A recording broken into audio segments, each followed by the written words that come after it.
नमस्कार, आप देख रहे हैं राजनीति 24 न्यूज। चलिए आगे बढ़ते हैं खबरों की ओर।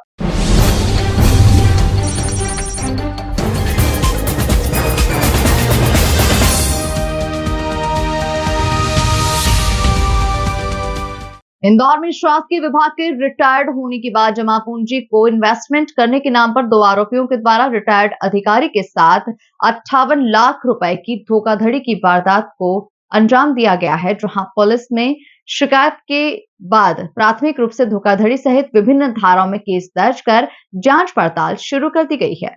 पूरे मामले में जानकारी देते हुए डीसीपी राजेश त्रिपाठी ने बताया कि क्राइम ब्रांच द्वारा रोहन झांझुरिया नामक व्यक्ति की शिकायत पर धोखाधड़ी और अन्य संबंधित धाराओं के तहत केस दर्ज किया है। बताया जा रहा है कि शिकायतकर्ता ने रिटायरमेंट के बाद अपनी जमा पूंजी जो करीब 80 से 90 लाख रुपए थी, मोहित महाजन और निसार अली के कहने पर इवेंट कंपनी और अन्य कंपनियों में निवेश कर दी थी। बदले में उन्हें 5% कमीशन देने का वादा किया गया था। शुरुआत में कुछ समय तक आरोपियों द्वारा कमीशन दिया गया, लेकिन बाद में उन्होंने न केवल पैसे देने से मना कर दिया बल्कि बातचीत भी पूरी तरह बंद कर दी। इसके बाद फरियादी ने क्राइम ब्रांच में शिकायत दर्ज करवाई। प्राप्त साक्ष्यों के आधार पर क्राइम ब्रांच ने 58 लाख रुपए की धोखाधड़ी का केस दर्ज किया है और मामले की गंभीरता से जांच की जा रही है।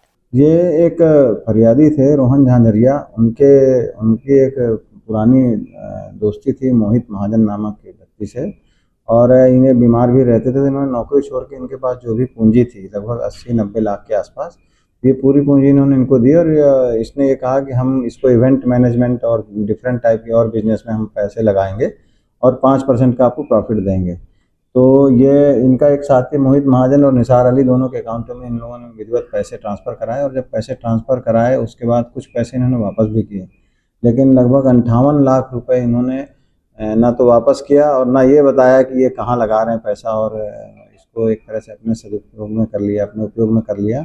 तो ये अमानत में खयानत और 420 के अंतर्गत ये अपराध है, जो इसमें FIR की गई है, और अब इसमें आरोपियों को उठा करके उनसे पूछताछ की जाएगी। आरोपी भी यहीं के रहने वाले हैं, फरियादी पक्ष भी यहीं का रहने वाला है, दोनों एक दूसरे को जानते हैं।